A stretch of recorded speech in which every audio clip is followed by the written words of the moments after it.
Hello, everyone. Hi, I'm Brian Erickson. Welcome to the Purple Squirrel Café, and this show, which is Riffing with Ryan, and where I have just people I like to hang out with and talk with and explore who they are, why they're here, what is it that makes their heart sing, and what art it is they wish to make, which is a very salient theme for our guest today on Riffing with Ryan, is Art Pittman, my dear friend for many years. Hello, Art.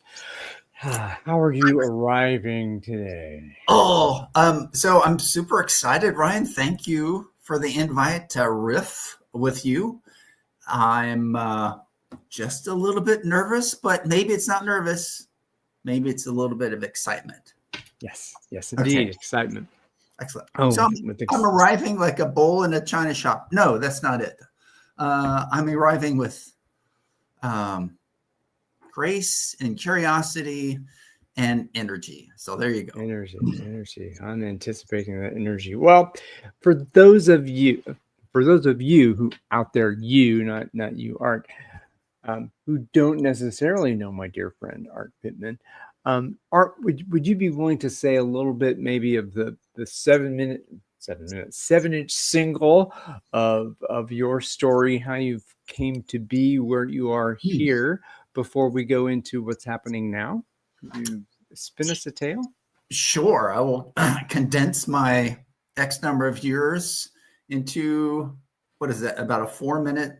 Is that what a 7-inch thing does? Or maybe it's a 30-second deal. Three to 4 minute. We'll do Okay. that because I want to give you some time, and I'll put you somewhere on the center of the screen. Okay. There you are. Art, this is your solo. So take as much or as little time as you'd like to say who you are, why you're here, and Excellent. yeah, Well, go for thank it. you, Ryan. Again, thanks for the invite. I know we go back a number of years, I think BC, right before COVID. Yeah. Back before then, I grew up in Phoenix, Arizona, in the desert.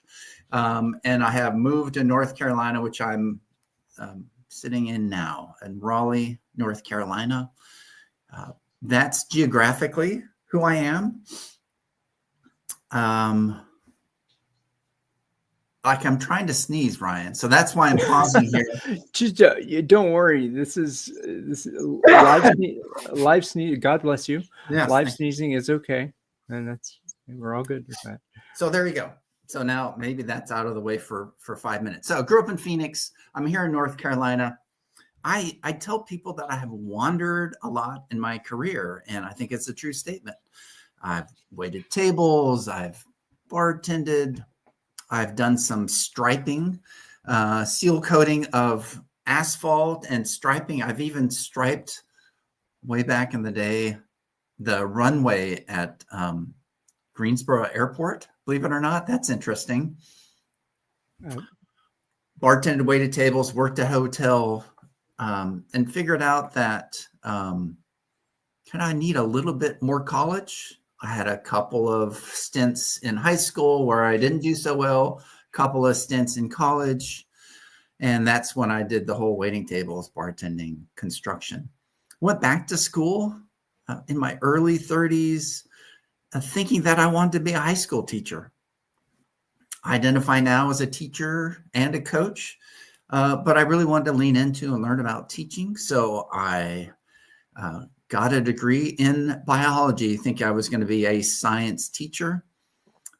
Turns out that my idea of teaching and the public schools are my teaching practicum idea of what teaching is in the public high schools. It's a little bit different. So I flexed, I changed directions. Instead of teaching, I worked as a lab tech. It was really cool job. Ryan, you probably don't know this about me, but I used to look at chromosomes under a microscope and count the pairs of chromosomes for people who are having children. 46XY, that's a male. 46XX is a female.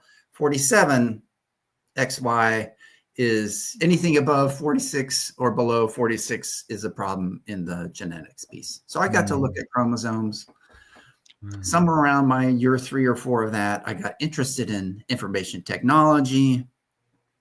And since then, IT has been a pathway for me. Although this last couple of years, Ryan, I'm sure I've told you, your listeners will get to know, but I feel like I'm a recuperating IT professional now, right? So the dirty little secret of IT is it's all about the people and not the computers, right? People do the work, people do the creative work, which is true in this day, an age of AI even. And computers just take orders. So another stint at school to get a master's in counseling, thinking that would help me work better with the groups, help them become teams, and the managers, and help them become leaders.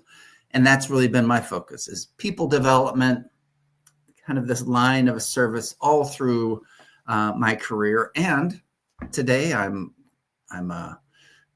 would introduce myself by I've been a coach my entire life, but just professionally for the last 12 years. So been getting paid for it for the past 12 years or getting so. paid for it as a professional coach. Yeah. Like before that, like when I was working at the restaurant, I would coach people, but I'd also coach the baseball team. And so yes, just professional coach right now and help people learn, grow, and change.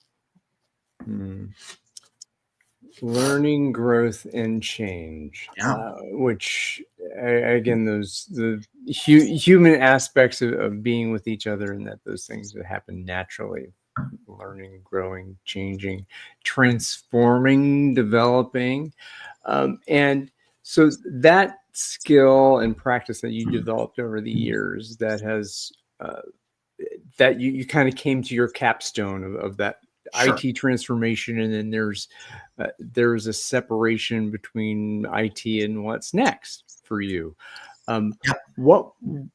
What happened there? No, you don't have to tell the gooey, gory details if you don't want to. But how has that past prepared you for your present? Ooh, super good question. So the pathway, it's really, my goal is to be of service to people. So if you look at my wanderings and my jobs and my career, there's always been this connective tissue of service to others. And so in this coaching field, and even in the IT, I coach and service others. I'm not a developer, never was. Well, I was hired as a developer. I just wasn't good at it. So like I've flexed into coaching. And so that kind of thread of service to others, as we kind of think about what do we want to do when we retire. And I can tell you story of my dad and really what got me into that. It's been many years, but that's really what prepared me for this next phase. Yeah, I do. I would love to hear the story of your dad, because that plays. Going to your website and kind of seeing what the business is all about. Yeah, I mean, you start with that, and that his story really is deeply important to you, to that work. So if you would you please go into that story and that connection? Yeah, thank you, Ryan. So let me share 2 statistics that's related to my dad. 10,000 people in the US turn 65 every day. 10,000. That seems like a lot. It's actually a little bit more. It's like 11,000, but the math is easier with 10,000. And the reason I want to do math on this is another statistic from the Retirement Coaching Association. 76% of retirees have seen someone struggle from that transition from working to full-time retirement. I've seen this with friends, and this I saw with my dad. So we kept asking our dad, hey, Dad, what do you want to do when you retire? He's about 64, 65. Dad, what do you want to do when you retire?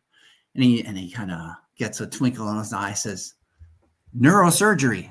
Right. So like, who wants to do neurosurgery? That's great. What? Right. Well, he was a neurosurgeon, so he just wanted to keep working, basically, is what he said. Okay, there we go. But no, seriously, Dad, what will you do when you stop working? And he sort of did one of these numbers. He looked down and I don't know. Right. And he never, so he never stopped working. He never really took the time to figure out what a life outside of his career might look like. So he worked till he was 81. He did his last surgery when he was 81. And unfortunately, he passed away on his birthday when he was 82. So I vowed right then to help people like overcome the struggle of going from my career and my identity are one and the same to who I am and who I can be are different in the retirement space. To allow people to create a future that's distinct from the past.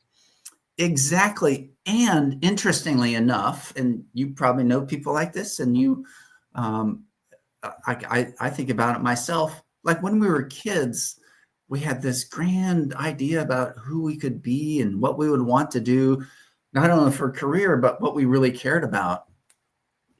And then the sort of the busyness of life and the noise of life kind of elevates and elevates.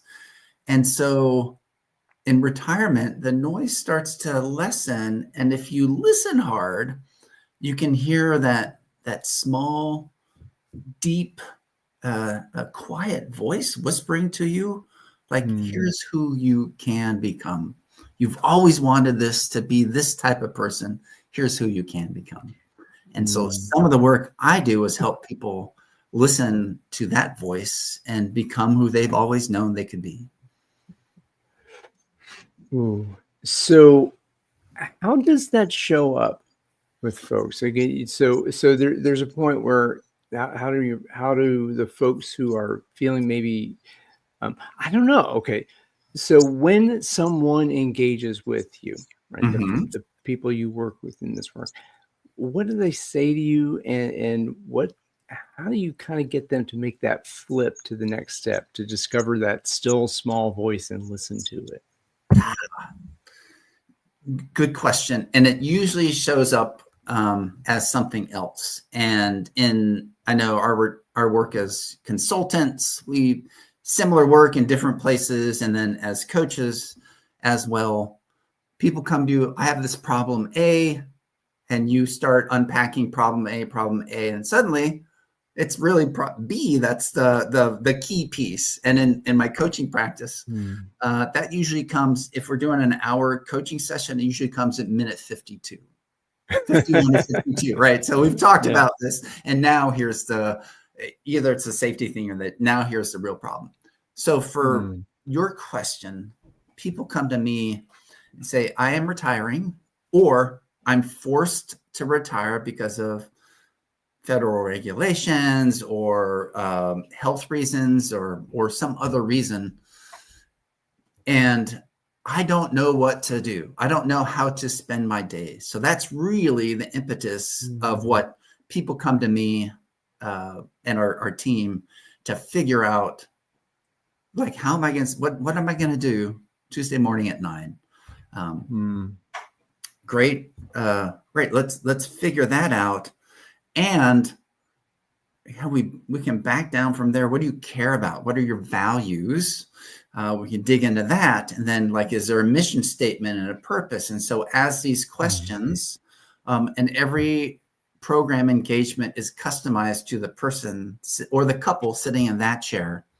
And I counted them up. I probably have 140 different questions and items to ask and help people go through. We don't go through them all with everyone, but if you allow yourself to listen to your answers and think about it between our sessions, you somehow like start to hear and remember that kind of that inner, that inner desire.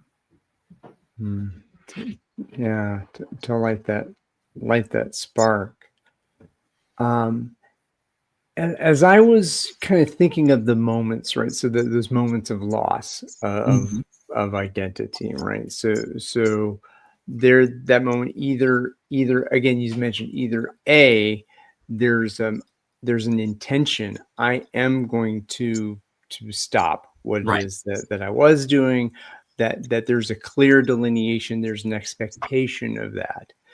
And then for those who are taken by surprise that Yeah. there's a voluntary Right. termination, Yep. and Yep. there's an involuntary termination, Mhm. and that is there a distinction between those conversations when you have them, and what is that?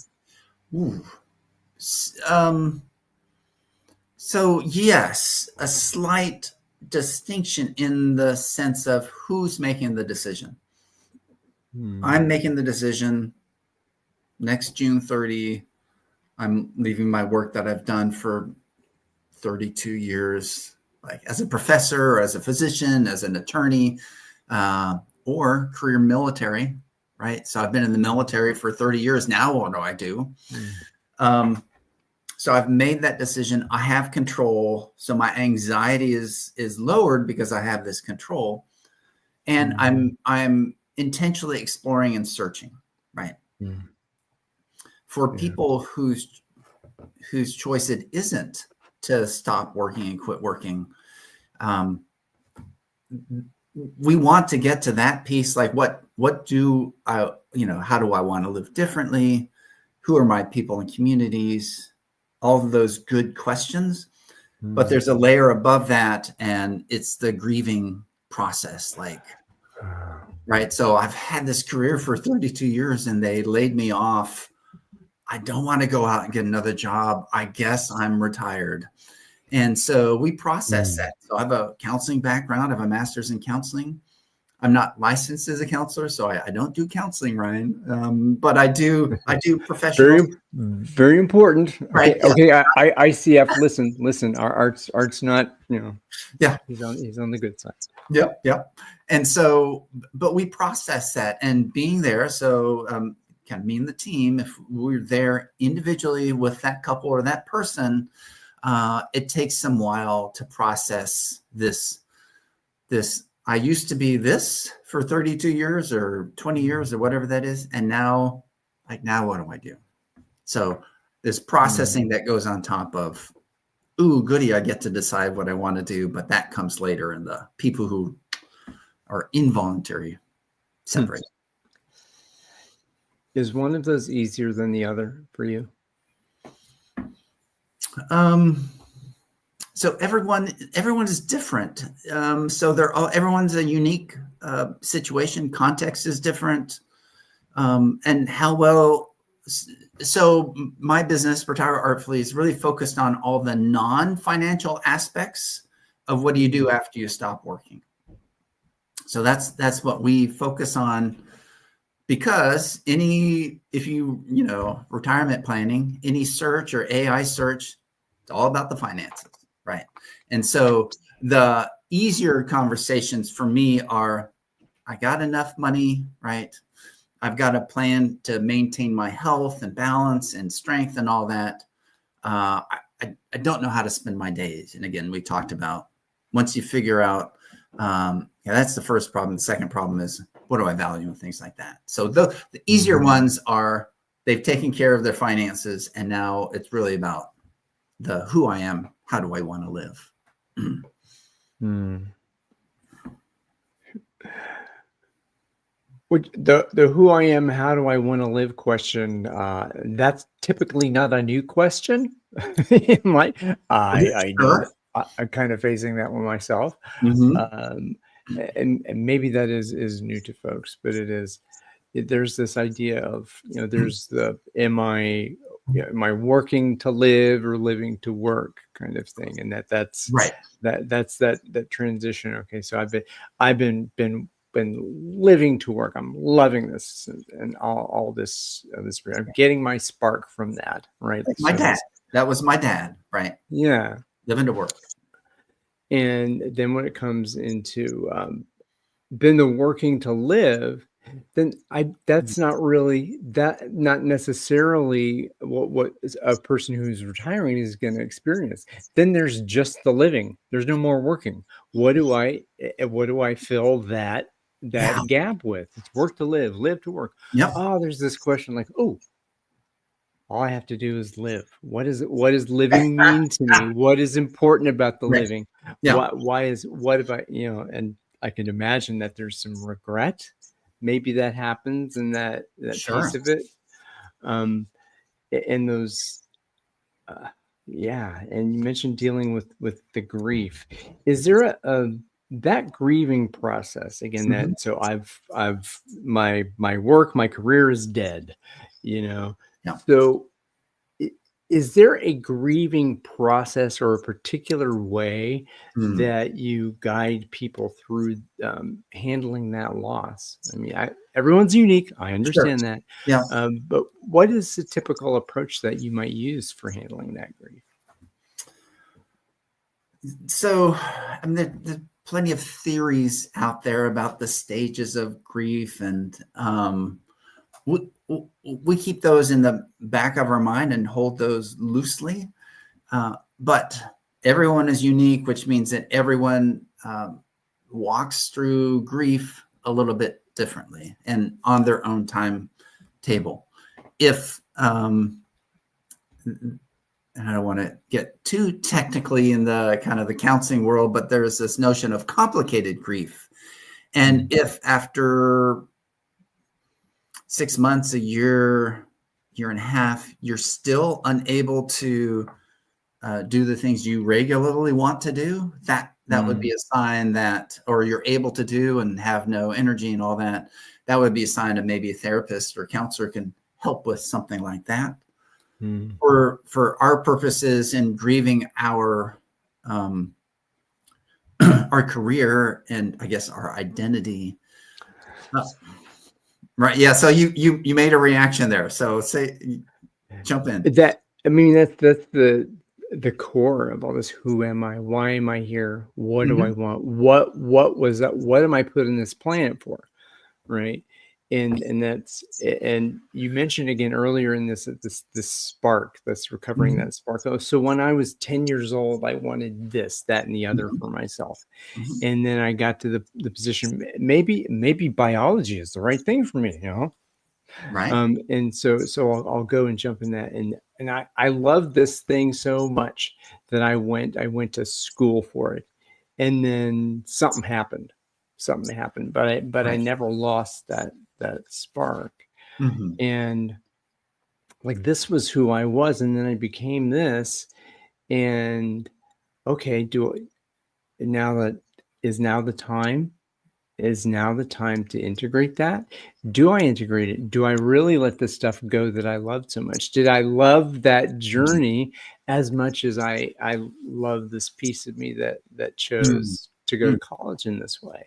Mm. So in that I would imagine that conversation happens a little bit. Like there's a childhood dream that maybe died, and then the adult dream is born from, and then the Right. adult dream dies. Does the child come back, or is there a rebirth? So Exactly. I don't know that that's a question, and maybe just an observation that those things happen. Uh, But have you encountered that before in that someone wanting to rekindle the childhood, the inner child maybe? Has that happened? It has happened, and it doesn't show up exactly like, oh, I'm going to be a ice skater and a vet, right? It Mm. doesn't show up like when you're a kid, you want to do all these things. I wanted to be a pro football player. Nope, didn't Yeah, work out. Right, yeah, but yeah, I wanted to be a rock star and a brain surgeon, so, here you go. all right. Many physicians are musicians as well, and they're fine musicians because of kind of the practice and the discipline. That was an aside. But Mm. for me, when I was a kid, I wanted to be NFL player. Now that submerged, and it came back later on in my career as being part of a team. Right. So I love being part of a team. And I think that's what that childhood dream was trying to tell me. And so we spend a little bit of time on like, what did you want to do when you were a kid? Like, what were your dreams? What were your hopes in that space? And we uncover that. Sometimes it's super relevant, Ryan. Sometimes it is not relevant, which is why we show up with the intention of being of service to the person in that chair, and what do they need, when do they need it, and how can we be help them get there. I hope that answers a little bit about the question. Maybe not. No, that's yeah. Hey, that happened. That was an observation, and a kind of just say what struck you about that. Yeah.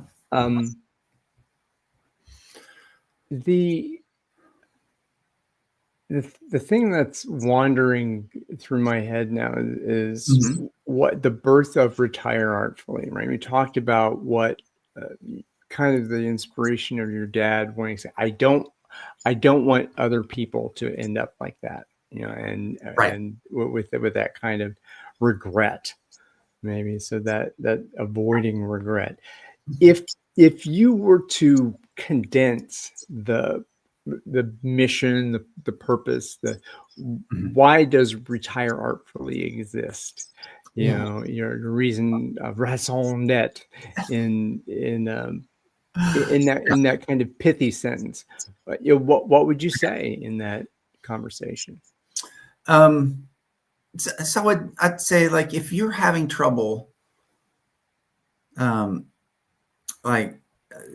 figuring out how to retire, it's probably because you've only focused on your finances, right?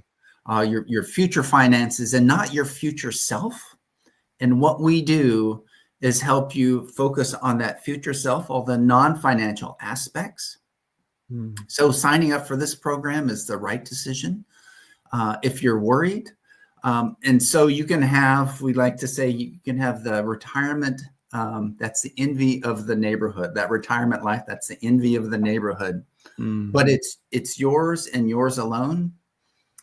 There's also a component, Ryan, of, my dad used to use the word, Art, you're just frittering away time. Like when I was 10 or 12, and you probably, we fritter away time. But frittering away time as a 12-year-old is different as a 62-year-old and as a 70-year-old, because why? There's less time, and that is the most valuable asset we have. And part of what we do is help people realize that unfortunately, we all have an expiration date. And what do you want to do before? And we don't know when it's going to happen, right? So what do you want to do between now and when that comes due?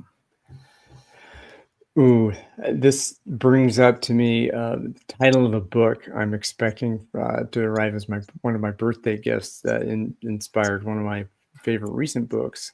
The book that's coming to mind is a book called The Vitality of Death. Ooh. By an existential philosopher named Peter Kestenbaum.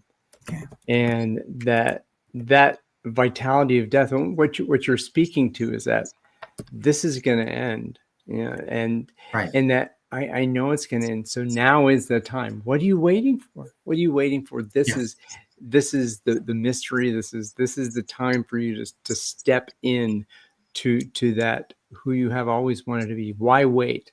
You've spent this attention for years and years and years, that now the world is inviting you. The world is inviting you to be who you always, again, I think you said, to be who you always wish to be. And this is one quote from that book that resonates. I'm wondering how it would for you is that the price of freedom, the price of freedom is anxiety. Interesting. The price of freedom is anxiety. Yeah. So, and you're talking about when you're facing this giant open space, when you jump, you can either you can retreat from that Sure. confrontation of your freedom, or you can jump into it, and jumping into it and feeling that anxiety of what it is. That's the experience of being human. Yeah, I love it.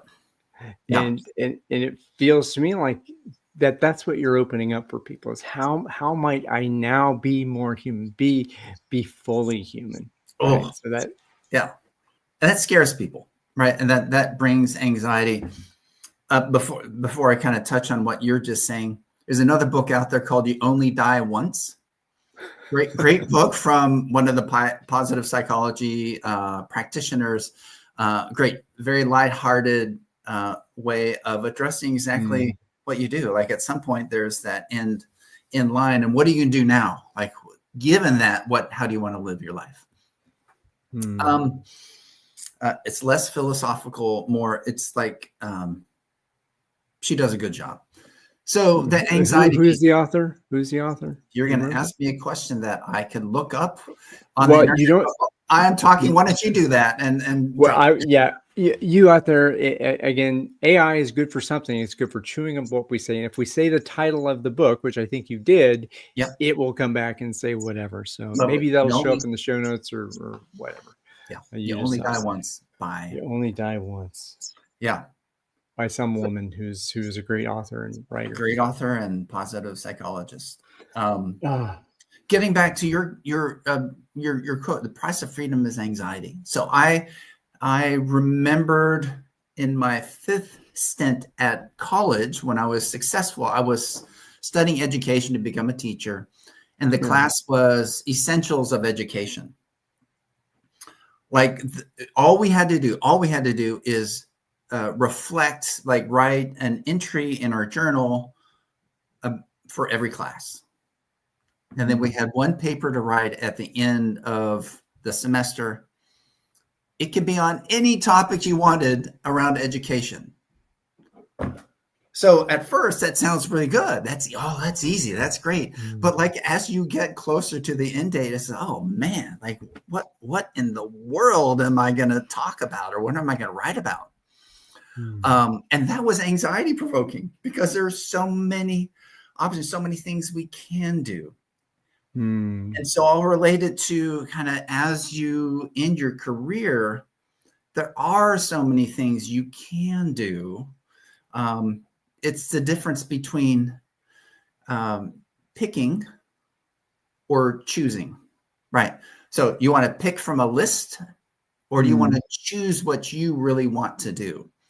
And that freedom, I haven't had that for 35 years in my career. I've always been told who my identity is, what's my work, here's my 4 options for promotion or growth within the company or the organization. So I get to pick. Occasionally we choose to go to a different career. Awesome. Those people typically probably wouldn't come to me because they're choosing a different career after they retire. And so, yes, that freedom of choice can be anxiety provoking. What we help people do is understand themselves better. Like, what are your values? What is your mission and purpose? And it's your mission, not my mission. And from there, then that helps you get a framework for how you decide where you want to spend your time. And in parentheses, we call it your remaining time. Your remaining time, the time to be more human. Yeah. So as we approach halfway here, so we'll land here, and then what I like to do is we'll go into the second part of the show. We'll cut that off and leave that live. Okay. So there's 2 questions. The first question that came to me is one that was posed to me. It's not an easy question, so I'm going to cause a little anxiety for you there. Awesome. I'm going to invite your humanity into this. And when you think about this moment, what courage is required of you now? I thought you said it was going to be a hard question. Well, if that's an easy one, no. You're a ninja. Yeah, you're an existing ninja. Yeah. Like my friends used to call me artastic. Art, because I'm a little bit sarcastic. You may or may not have picked up on that. So what courage is required in the moment? A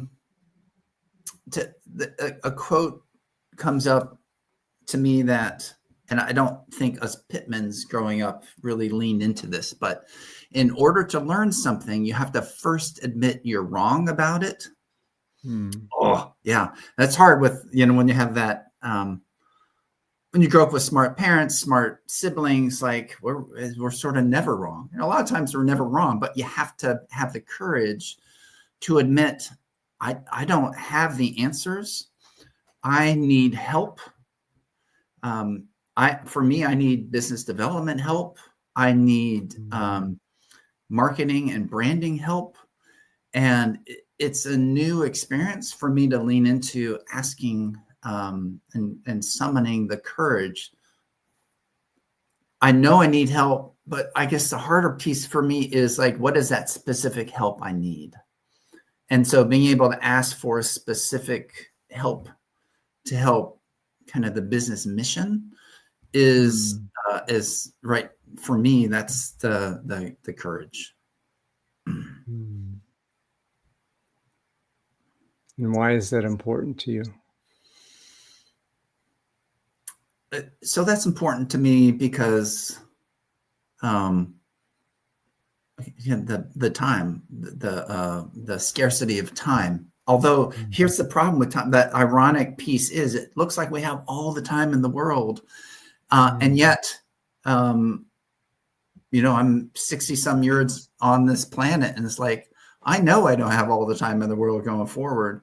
And so if I'm ever going to do it, if I'm ever going to change and become the person I know I can become, I have to do things differently today.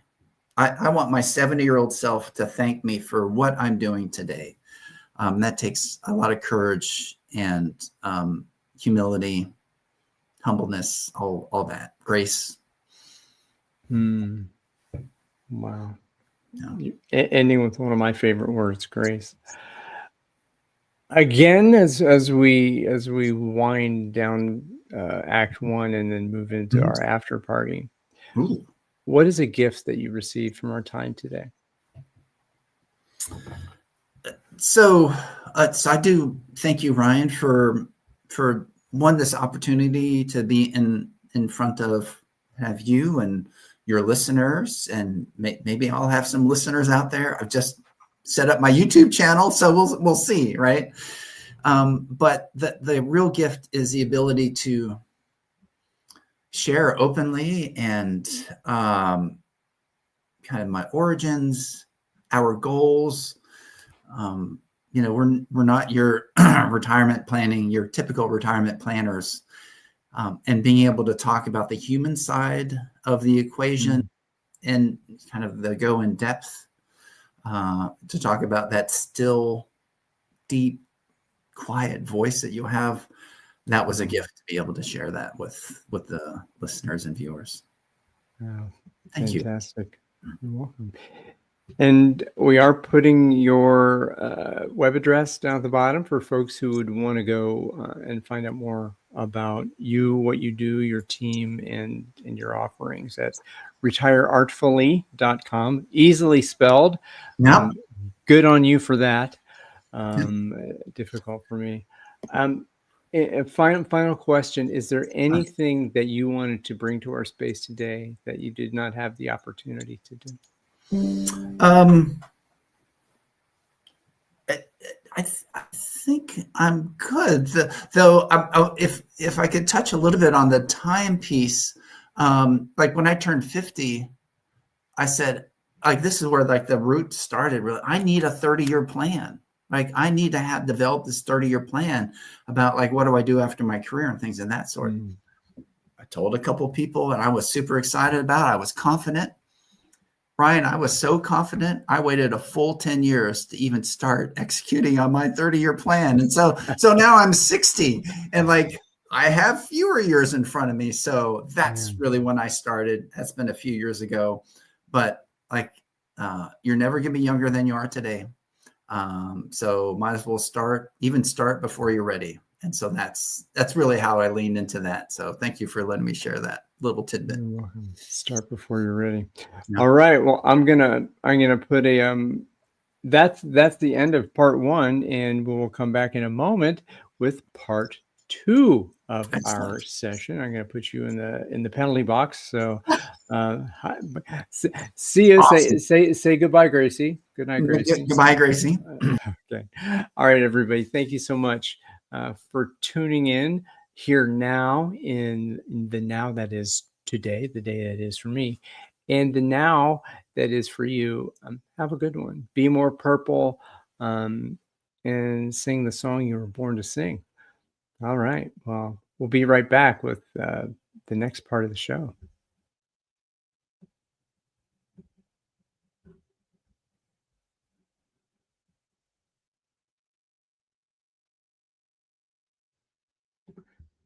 All right. Okay. All right. This is the second part of the show. This is what I call the open space part of the show. Whoop, whoop. Okay. And you're experiencing the experiment of that. So, so the rules of this game in open space technology, in an open space technology meeting, by the book, an open space meeting needs to have a few components. It needs to have a burning issue, a burning question for the group to explore in that context. It needs to have great complexity, no one answer to it. Okay. It has to have among the group a great diversity of opinions, a great diversity of experiences, a high potential for conflict, and the last piece of it for a good open space that, according to Harrison Owen, needs to have a deadline of yesterday. So if we think about that as an open space, the input requirements, and you don't have to have a right answer, but in this moment, what is the group that you would want to convene, and what is the question that you would want to pose? So, that's a wicked list of requirements, and I've done open spaces. I worked it, so I really love how you articulated that, especially like the problem needs to be solved yesterday. What comes up for me,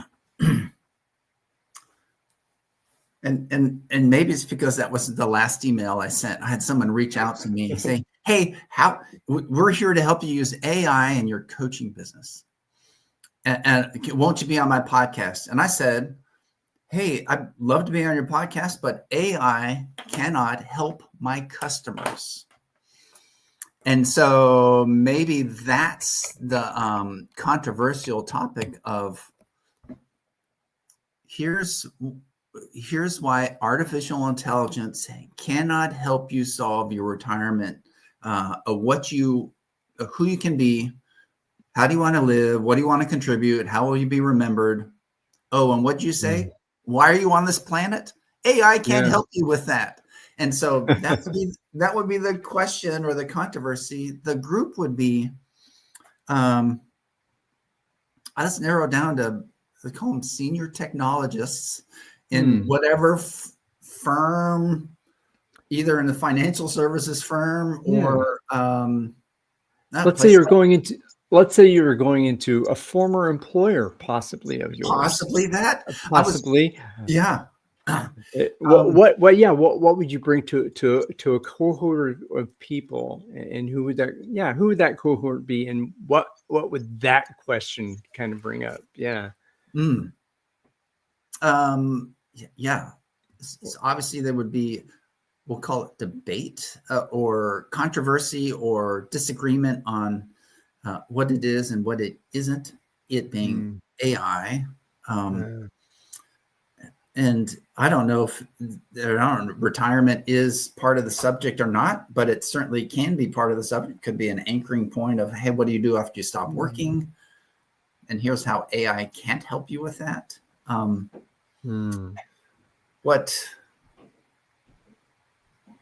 I guess, do we have developers there?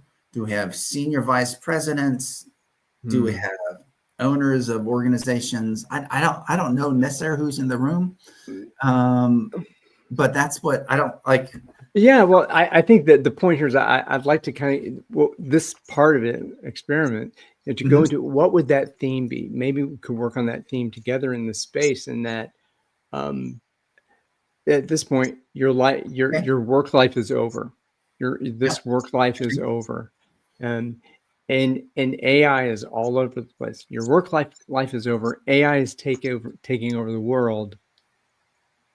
So what? Yeah. You know, You're and yeah. The phrase "your future is human," hmm. it's human centric, or your future as a human. Boy, that sounds like draconian or like sci-fi ish. I don't know. I'm riffing. This is the riffing piece, right? Can we Yeah, riff back and forth? this is fully improv. This is where we get to do it Excellent. together. 'Cause Okay. yeah, so we're in open space. Let's say we're figuring out the theme for an open space that we would take somewhere and invite people into. So Okay. what is that space? You have a great space of folks who are they're ending. The Yeah. executives, developers, they've just been given the note. All right, Ooh. Yeah. you're out of here in 90 days. Talk Yeah. about deadline yesterday, right? You're out of here in 90 days. AI is taking over the world, Oh, and it's not going to save you. It's not going to help you become who you are, right. right? Or who you want to become. Yeah, and yeah, don't let it define you, right? So so there's this theme. I see What do the you theme. think about that as a good one? I like that. I like that theme. I would add to it that you get 90 days, and the financial piece of that Hmm. is taken care of. Is that, can we do that? I know that's a fantasy world. Well, no, I mean, typically, if you're getting the pink slip from a large company, at this point in time, until such point in the future, Right. typically you'll get a package. Yeah. Okay, so here's the You got some package. money. You got You, enough money. Right. yeah, here's the package. You chose it. The world is going to change fundamentally in 90 days for you, Mm-hmm. right? Ooh, And that world has large language models that are eating up every piece of text that has been created since it has been digitized, yeah. right?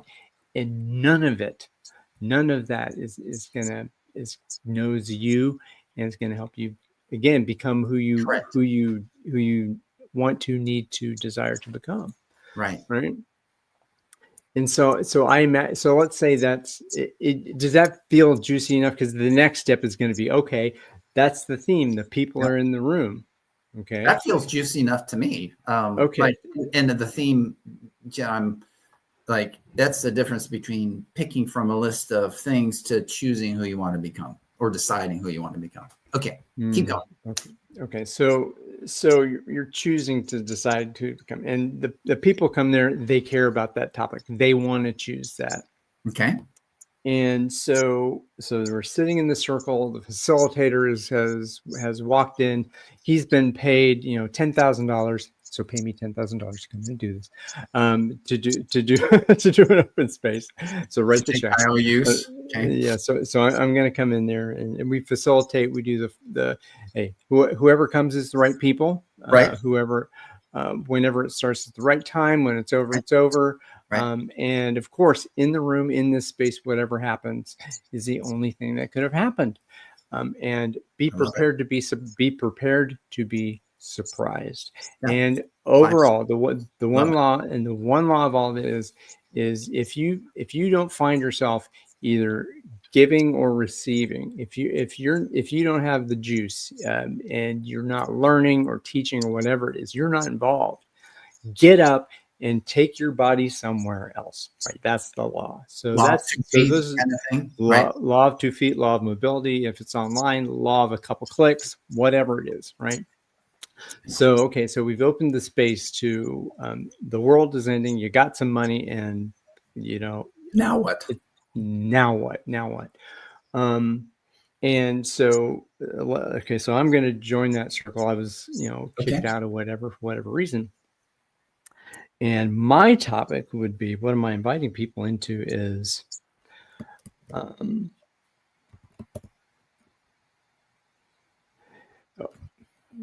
what let's let's make music a fundamental part of our lives. And what does Oh, that mean? So that's my choice. Now what for me is making the music of your life. I want to make the music of my life. Let's do it. man. I love that phrase. You said that before, though, I think. Kind of. What's the song you were born to sing? And I want to help you sing the song you were born to sing. And this is, I'm going to go out there and make the music of life. Do you want to do that? Let's go be with that together. Right. So I'm going to go in that corner, right? Yeah. There, I'm putting that on the bulletin board and saying, I'm going to go there and talk about it. So if the circle is open again, if Art is sitting in the circle, what do you put on your piece of paper on the wall? I knew you were going to ask me that. You don't have to. You can butterfly. You can bumblebee. You can sit around there for the space. And I feel that I'm going to challenge myself. I'm going to be courageous and challenge myself to come up with. I don't think my topic can be that interesting. The piece that popped in my mind is, what is my first next best step now? What is my first next best step now? And where I got that from is from counseling, school, in sometimes the addiction space. When you work with people who are addicted, like, what's important now? What's my one next best step to do at this moment? Right? Because if you look at a lifetime without a job and the money's going to run out in 90 days or whatever that is, there's a lot of anxiety. That whole freedom is anxiety piece. How can I gain a little control, take ownership, and kind of reduce the stress a little bit? So that's what popped up for me. Yeah. So you want to go over there. You want to work that out with whoever wants to work that out with me. I want to do it. I don't know how, but I want to do it with you and Love go it. over there. Yeah. And I grew up in a musical family, so I'm interested in how do I make like the music of my life too. So I'm joining the group too. Yeah. So I'll have my session in slot 1. Over here, and the art session is down here in slot 2, and whoever else. The next timing component, right? It's the next timing. So that's our open space. We've opened the circle. We've said the facilitation. We've called our topics, and there we are. So I appreciate you entering this open space, and we're here now. Did you, as we're closing this space? Okay. And what's the crossroads you're at right now? Am I back in that room and in the open space room, or am I just today at? Well, I'm wondering I'm trying to figure out, is that a question that we bring in a closing circle and open space, right? Okay. So it's a closing circle, the open space. Got it. Yeah. And really so let's erase that particular in a closing circle. I was jumping past the closing circle, Art. So I was breaking the rules, rule breaker here. I'm okay with that. So in the closing circle, we'll say, what did we receive from those conversations, right? Or what do we want to say about the day, right? Yeah. So we've had open space in 10 minutes. So I'm not sure how much we've had. Doing this for an hour almost. So yeah. Okay. So what do you want to say about the experience we've had together today? I want to say I have been. I've had some insights. I've heard new ways of looking at topics and understanding topics. Which understanding brings more options and choices or pathways. Managing the freedom piece of that, kind of reducing the anxiety. Hey, there's plenty of options. I don't have to choose the absolute very best one. I can choose the next best one for me at this time, and lean into what my music is, not Ryan's music, not Bill's or Joe's or whoever's.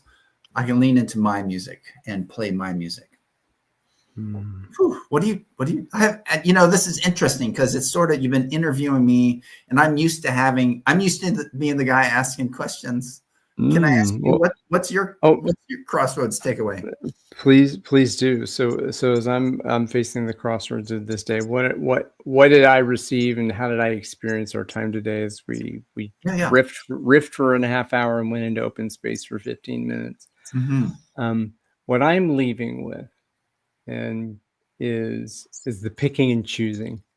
There's the picking and the choosing. That's a distinction there. I also, I love that, so this menu of options, but pick one. This is the table of options that has been set for you, right? Versus you can choose from the table. You can also choose from the what now piece. The what now doesn't have to be something to pick from. The what now can be everything. Can be outside the buffet. It can be going for a walk. So the picking and choosing sticks with me. Also the engagement of grief and the coaching process that really that juiced up for me. I love hearing the story of your father come from you. And I enjoyed hearing some new things about your past. Right. Yeah. You're welcome. That was really cool. Yeah. My crossroads is for me, is it doing more of this and being with people I like, and finding a way to finding the pain and the energy with the people who maybe are not in this space, finding that energy and trusting myself that me being me with the people I want to be with and being in the world with that is that's enough. So there's the desire to do live work with people here in Cincinnati that I want to get out, do this online and also do this out there. Love it. And that is not terribly remunerative, at the moment specifically. Or do I say, all right, there's a job back, or now is the time to actually look for a job because you haven't been looking for one for a while, because that's happening. So it's the more crossroads is what I'm hearing. Yeah, there's the crossroads, and what's come back to me from folks is that when I share that crossroads, is that it doesn't have to be one or the other. It doesn't have to be either or. But for me, I really think I'm 54, and I really don't have time in my life if I don't do this stuff. If I don't sing my song now, it's not gonna be any sweeter later on. I'm gonna have more and more regret as I go. So I'm really wanting to lean in over here, but I don't know how to make it happen. And I just don't want to go back there. So I'm like, this is pulling me this side. The empire is pulling me back, and I want to stay in the wilderness and be with people I care about and be in making music with friends like Art.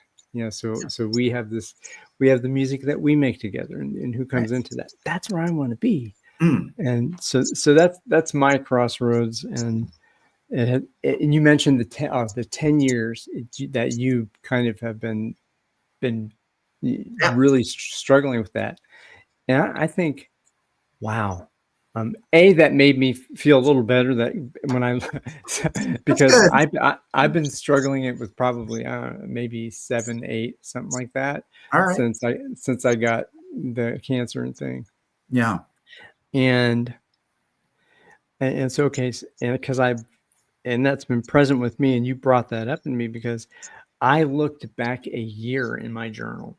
I looked back a year. Wow. And I was asking myself the same questions, kind of a year ago. So, okay, what must be different now? If I wasn't going to write any of the questions I wrote before, because I've answered them in whatever ways, what's a new question to ask? Because because I've been dealing with these questions for a year and it hasn't gotten me anywhere. Interesting. So, I have a thought. Can I share my thought? absolutely. Yeah. Where, what would your 64-year-old self, what type of questions would they be asking themselves? Like, what is your older self, your future self? What types of questions are they asking themselves?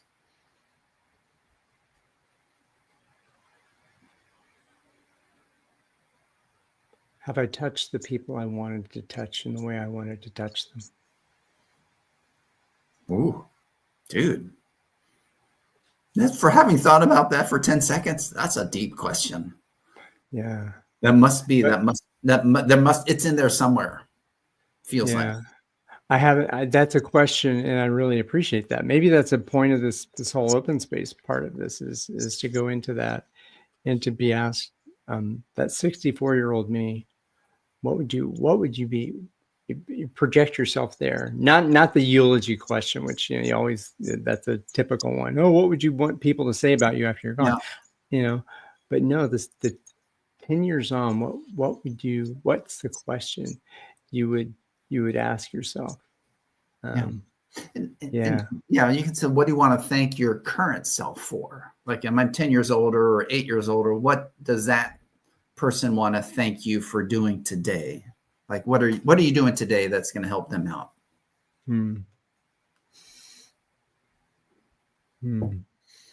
That's one of our exercises. We do that. Wow. I like that.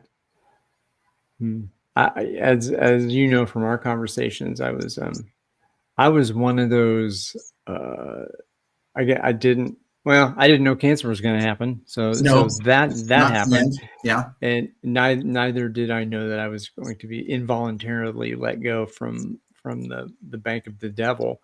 Bank then. Which I've gotten over my antipathy towards Bank of America. I mean, bank's gonna bank. You named it. You named it. Yeah, and so I mean, because it also a thing about that is I went into a Bank of America branch the other day. We were looking for help. We had some Acacia. They were the most lovely people, most helpful, welcoming people that I'd ever met in a bank. And I'm like, that threw me for a loop. Like, you're telling yourself an untrue story, Ryan. About that. So then what's the story you want to tell yourself? Not about them, but about you. And you have full control over that. All these good things. This is the type of stuff we do in the program. So thank you for allowing me to demo a little bit. Yeah. Well, this my original thought was that the first part of our show would be cut off and put on one channel, and that what we do here was going to be somewhere else. It'll be live. Whoever wants to watch it live. Sure. But I know from what you've asked me, I'm going to want to save it. I don't know where I'm going to want to put it. Maybe this is something. Well, I'll certainly share the video files with you. You can cut them up as you please. Sure. And I would be more than happy, from all the coaching that you've done with me before, I would be thrilled to give you an endorsement or recommendation of awesome. that kind of thing. So, all right. Well, the one person who is watching, they're watching somewhere. Hello, person. I don't know if you want to comment. I'm going to say hello to you because I know you're out there, or you were out there 5 minutes ago. Maybe you're not. Maybe they're not anymore. It's all good. But it's all good. A few people were watching. I'm going to end the stream now. So goodbye, world. Thank you. And